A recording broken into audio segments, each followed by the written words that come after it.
YouTube. Today I'm going to show you how to make fake blood for like a science experiment or a movie, but don't put it on you. Don't put it on you. Whatever you do. But you have to like take a bath.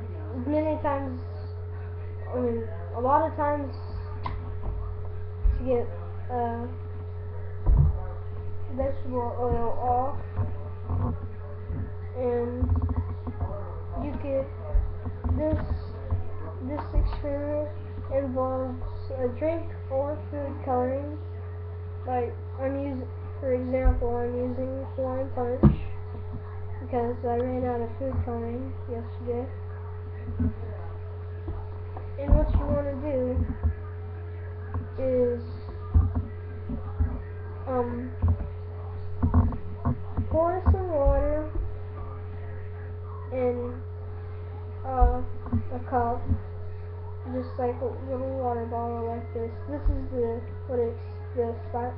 experiment is gonna look like. And see, it looks like fake blood. Anyways, you need a little water bottle. It could have some water in it. No big deal. That has water in it.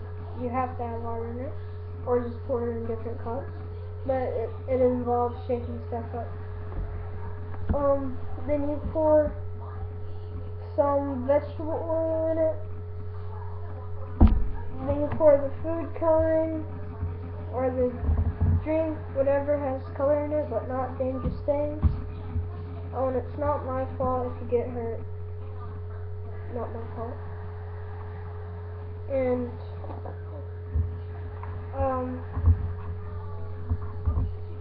that's all.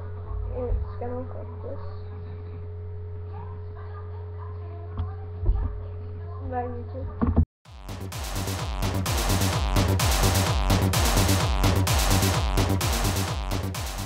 Well, I was doing today right now sort of an experiment. I just did a zombie look that's on my Facebook. I'll put the link below for the picture. And I was doing blood-like,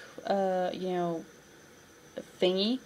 I was trying to do the blood, and for this blood I just mixed transparent or clear lip gloss and mixed with pigments, black and red, and I got my blood type. And then I thought, well, I'll do a green gooey one, like for alien looks, or for, I don't know, alien goo that may come in handy. So I did this one, but as you can see, it has like small sparkles because I didn't find another clear lip gloss. So that's kind of like a fail, but I actually liked it. It's got nice shimmers.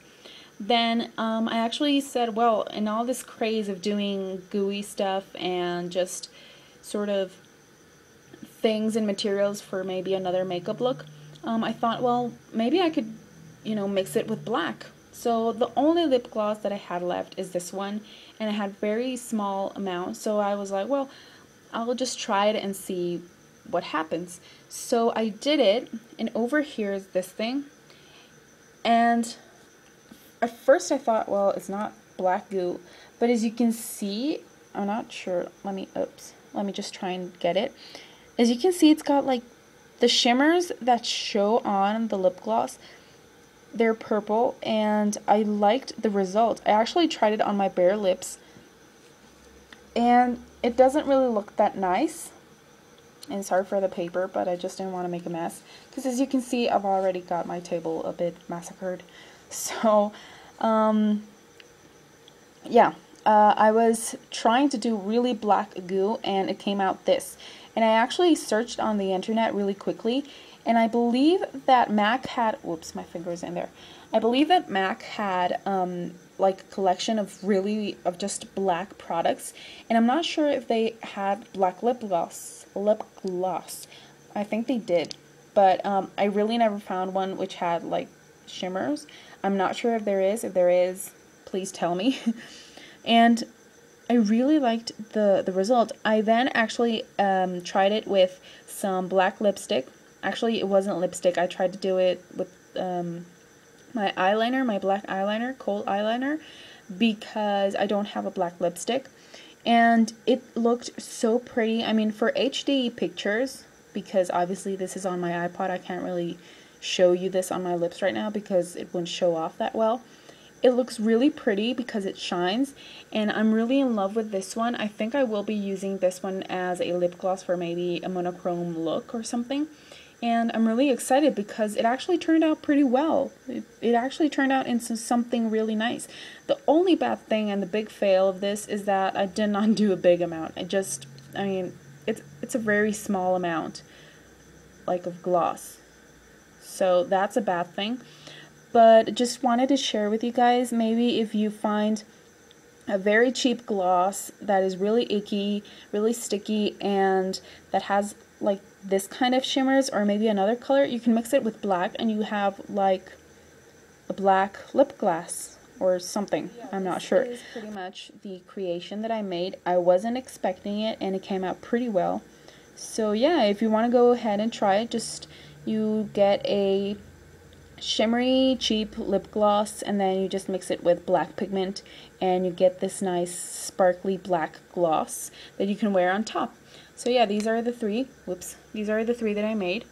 The black one, the green gooey one, and the blood type one. So yeah, that's pretty much it. Bye guys.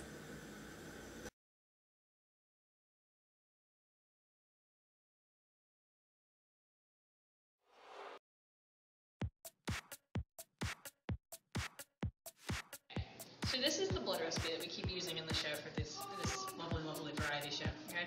So we start with condensed sweet milk, okay? It's really great. It actually allows the actors to be able to eat the blood, safe for mouth, so that way they swallow it by chance. It's not going to kill them. They're basically eating a sort of brownie batter. They find this great, partially because I'm sure you figured out they sort of want to eat it. So we start with that. You see, it's great. It gives it this great opaque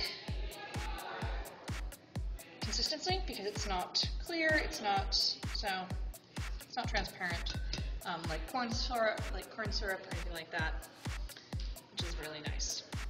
Red food coloring is the next thing up. So what we do is we just take it, we drop it in, and we put a whole lot. So that's a good bit there. Luckily, we still have more.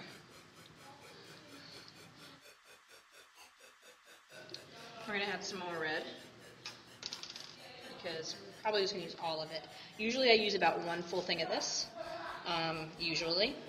However, it has been known to use more or less depending on the mood of the condensed milk and everything else that you put into it. I like to call myself a blood chemist, and what I really mean is that I told my mother this once that I wanted to do this, and she looked at me like I had 6 heads, and she went, "Do you want to be a serial killer?" And I went, "No, not a serial killer.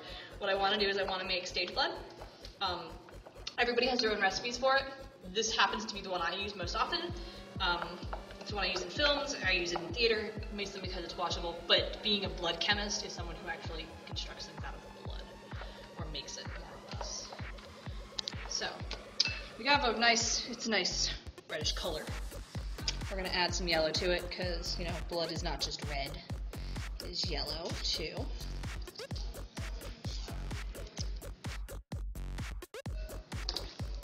Because now we add a little bit of cocoa powder, or in this case, since we're out of cocoa powder for today, hot chocolate mix works just as well. Add the cocoa powder, because that's going to darken it for us. We don't add all of it. We sort of sift it in. It also gives it a little bit more of a consistency. It also gives it that great chocolate taste that our cats seem to love. It's a darker color. It's a little bit more of a different consistency now, which is good. Still not done. Still not the perfect color. What we're going to do now is we're going to add a little bit of blue, because your veins are not just yellow and red. There's blue, as you can see. So what we do is we add a little bit of blue in there. Not a whole lot, just a little bit. It's a little bit too dark, so we're going to add a little bit of yellow to brighten it up a little bit more. That's what you do.